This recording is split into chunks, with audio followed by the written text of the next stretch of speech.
Isa pong magandang gabi po sa inyong lahat. Ang oras ngayon ay 5 minutes to 11 o'clock or 11 p.m. Ano po, malapit na mag alas 12. Pero tayo po ay magbabasa pa lang ng salita ng ating Panginoon. At ito po ay last part na po ito ng Josue. Yan. Ang aklat po ng Josue pala ay hanggang chapter 24 lang. At mga kaibigan, alam ko po na kayo ay mga tulog na. Pasensya na po kayo kasi yung ganitong oras lang po, tahimik ang paligid. Marami pong tugtugan. Kanina may mga birthday po dyan sa kapitbahay, kaya hindi po tayo pwedeng mag-video dahil makaka-copyright po tayo ni YouTube. Pero magpaganon pa man, mga kaibigan, ako po ay hindi po napapagod, hindi rin nagsasawa na basahan kayo ng salita ng ating Panginoon. Excuse po. At ngayon nga po ay babasahin ko na po itong Josue chapter 24 habang hindi pa umiinit ang aking cellphone. At salamat sa gabay at patnubay ng ating Diyos sa oras na ito na tayo po ay makakapagbasa ng salita ng ating Panginoon. Sabi po dito sa chapter 24 ng Josue, the last chapter po ng Josue ito, nagsalita si Josue sa mga tao sa Sikem. Tinipon ni Josue sa Sikem ang lahat ng lipi, pagkatapos tinawag niya ang matatanda, ang mga hukom, ang mga pinuno at mga tagapangasiwa sa Israel, at sila'y humarap kay Yahweh. Sinabi niya, ito ang ipinasasabi sa inyo ni Yahweh, ang Diyos ng Israel. Noong una, ang inyong mga ninuno ay nakatira sa kabila ng ilog Euphrates. Isa sa mga ito, si Tari, na ama ni Abraham at ni Nacor. Sumasamba sila sa ibang Diyos-Diyosan. Tinawag ko si Abraham buhat sa lupaing iyon at dinala ko siya sa pinatnubayan sa buong kalawakan ng Kanaan. Pinagkalooban ko siya ng maraming inanak at inapo. Naging anak niya si Isaac at naging anak naman nito si Esau at si Jacob. Ibinigay ko kay Esau ang kaburulan ng Seir bilang bahagi niya, ngunit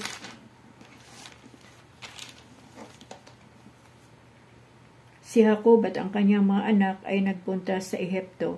Sinugo ko si Moises at si Aaron at sa tulong ng mga himalay, pinahirapan ko ng katakot-takot ang mga Ehipsyo. Sa gayong paraan ay hinango ko kayo roon. Inilabas ko sa Ehipto ang inyong mga ninuno at nakarating sila sa dagat ng mga tambo. Hinabol sila ng mga Ehipsyo at itinaboy papunta sa dagat. Ang inyong mga ninuno ay nanalangin sa akin at pinalatag ko ang dilim sa pagitan nila at ng mga Ehipsyo.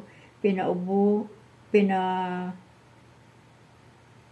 ko sa mga ito ang nahating dagat at sila'y natabunan ng tubig. Nasaksihan ninyo ang mga ginawa ko sa mga Ehipsyo at matagal na kayong naninirahan sa ilang.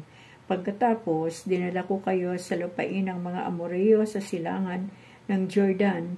Binaka nila kayo at pinapagtagumpay ko kayo sa kanila. Pinuksa ko sila at nasakop ninyo ang kanilang lupain. Nilabanan kayo ng hari ng Moab ni Balak na anak ni Sipor at sinugo niya si Balaam na anak ni Beor upang sampain kayo, ngunit hindi ko dininig si Balaam. Sa halip, pinagpala niya kayo. Sa gayon, iniligtas ko kayo sa kamay ni Balak. Tumawid kayo ng Jordan at sumapit sa Jericho. Nilabanan kayo ng mga taga-Jericho at ng mga Amoreo, Perisyo, Kananeo, Heteo, Girgisyo, Hebeo at Jebusyo, at sila'y nalupig ninyo sa tulong ko. Ipinasalakay ko sa mga pukyutan ang dalawang haring Amoreo at pinalayas ko sila bago kayo dumating. Walang kinalaman sa pangyayaring iyon ang inyong mga tabak at pana. Binigyan ko kayo ng lupaing hindi ninyo binungkal. Pinatira ko kayo sa mga bayang hindi kayo ang nagtayo. Kumakain kayo ngayon ng ubas at olibo na galing sa mga punong hindi kayo ang nagtanim. Kaya naman ngayon, sambahin ninyo si Yahweh at paglingkuran ninyo siya ng tapat, kalimutan na ninyo ang mga Diyos-Diyosang dating sinasamba ng inyong mga ninuno sa Mesopotamia at sa Ehipto. Si Yahweh lamang ang inyong paglingkuran, at kung ayaw ninyong maglingkod kay Yahweh, sabihin ninyo kung kanino kayo maglilingkod, sa Diyos-Diyosang sinamba ng inyong mga ninuno sa Mesopotamia o sa mga Diyos-Diyosan ng mga Amoreo na sinasamba dito sa lupaing inyong tinatahanan. Ngunit ako at ang aking angkan ay kay Yahweh lamang maglilingkod. Sumagot ang bayan, wala kaming balak na talikuran si Yahweh at maglingkod sa mga Diyos-Diyosan. Si Yahweh na ating Diyos ang siyang humango sa atin sa pagkaalipin sa Ehipto. Nasaksihan din namin ang mga kababalaghang ginawa niya upang kayo'y maingatan saan man kayo mapadako at maligtas sa mga kaaway na ating nadaanan. Pagdating natin, pinalayas niya sa lupaing ito ang mga Amoreo, ang lahing nakatira dito, kahit kami rin ay kay Yahweh maglilingkod, siya ang ating Diyos. Muling nangusap si Josue sa bayan, hindi kayo makapaglilingkod kay Yahweh sapagkat siya isang Diyos na banal at ayaw ng hating paglilingkod. Hindi niya ipahintulot ang inyong mga pagsuway at pagkakasala. Kapag tinalikuran ninyo siya at naglingkod kayo sa mga Diyos-Diyosan, mapupuot siya sa inyo at parurusahan niya kayo. Hindi niya panghihinayang ang lipulin kayo sa kabila ng maraming pagpapalang ginawa niya sa inyo. Sumagot ang mga tao, hindi po bali, basta kay Yahweh kami maglilingkod. Sinabi ni Josue, kayo na rin ang mga saksi na kayo ang nagpasyang maglingkod kay Yahweh. Sumagot naman sila, opo, saksi kami. Sinabi uli ni Josue, kung gayon, itapon ninyo ang mga Diyos ang iniingatan pa ninyo, manumpa kayo kay Yahweh sa Diyos ng Israel. Sumagot uli ang mga tao, si Yahweh ang aming Diyos, siya ang aming paglilingkuran. Susundin namin ang kanyang mga utos. Gumawa si Josue ng kasunduan para tuparin ang mga tao doon sa Sikem. Kanyang binigyan sila ng mga batas at alituntunin. Isinulat ni Josue ang mga batas na ito sa aklat ng kautusan ng Diyos. Kumuha siya ng isang malaking bato, itinayo sa lilim ng puno ng roble sa banal na lugar ni Yahweh. Ang sinabi niya sa lahat, tignan ninyo ang batong ito. Ito ang aking saksi. Nakita nito ang lahat at sinabi sa atin ni Yahweh, ito rin ang magiging saksi laban sa inyo. Kapag kayo tumalikod sa Diyos, pagkatapos pinalis na ni Josue ang mga tao at umuwi sila sa kanilang lupain. Ang pagkamatay ni Josue at ni Eleazar. Hindi nagtagal at namatay si Josue na anak ni Nun at lingkod ni Yahweh sa gulang na 110 na taon. Inilibing siya sa kanyang sariling lupain sa Tumnatsira sa kaburulan ng Ephraim, hilaga ng bundok ng Gaas, na natiling tapat kay Yahweh ang mga bayang Israel habang nabubuhay si Josue, kaya wala na siya.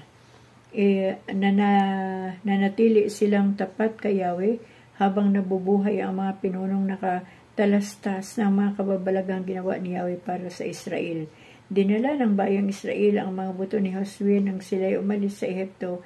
Ibinaon nila ito sa Sikem, sa lupaing binili ni Jacob sa mga anak ni Hamor na ama ni Sikem sa halagang 100 pirasong pilak. Ang lupaing ito ay kasama sa naging bahagi ng mga anak ni Jose. Namatay din si Eleazar na anak ni Aaron at inilibing sa Gibeah, bayang ibinigay sa anak niyang si Finis sa kaburulan ng Ephraim. Tignan natin mga kaibigan kung mainit ang ating cellphone. Yun, purihin po ang ating Panginoon mga kaibigan, no? Sa pagkabasa po natin ng salita ng ating Panginoon. At para sa akin, wala talagang ibang number 1 na ipinagbilin dito si Josue sa mga kapwa Israelita niya, kasi malapit na nga siyang mamatay, kundi ang sumunod lang kay Yahweh at gawin yung tama at huwag sumamba sa mga Diyos-Diyosan.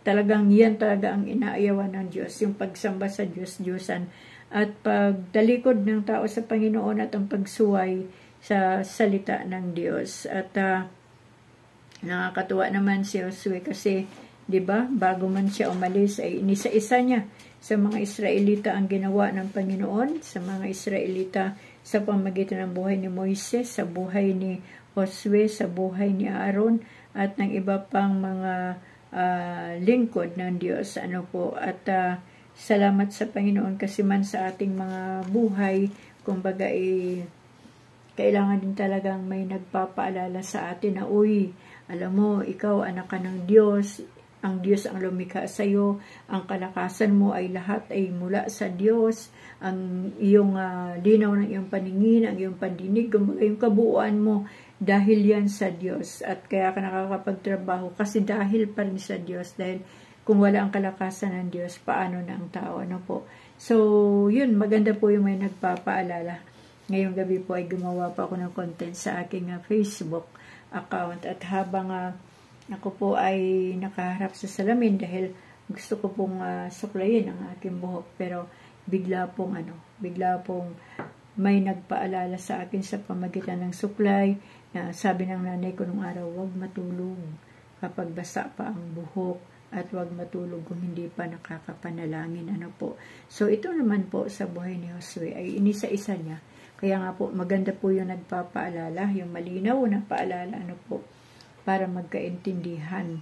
Kaya salamat sa buhay ni Josue kasi meron din tayong naalala sa ating mga sarili. Higit sa lahat ang ating Panginoon. Kasi kung walang paalala ang Diyos sa pamagitan ng Holy Spirit, paano na?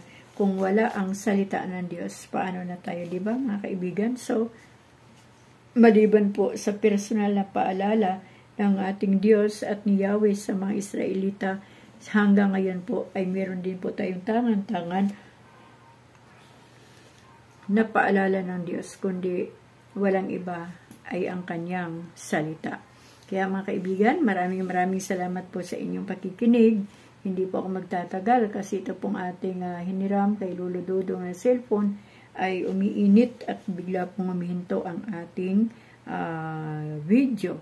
Kaya salamat sa Panginoon sa gabing ito. Salamat po sa Panginoon dahil makakapahinga na naman po ang ating mga katawang lupa.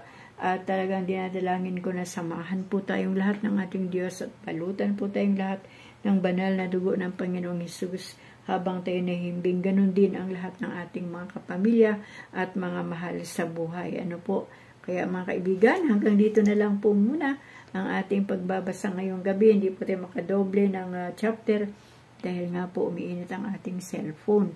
At tayo po nanghihingi pa sa Lord ng pambili ng panibagong cellphone.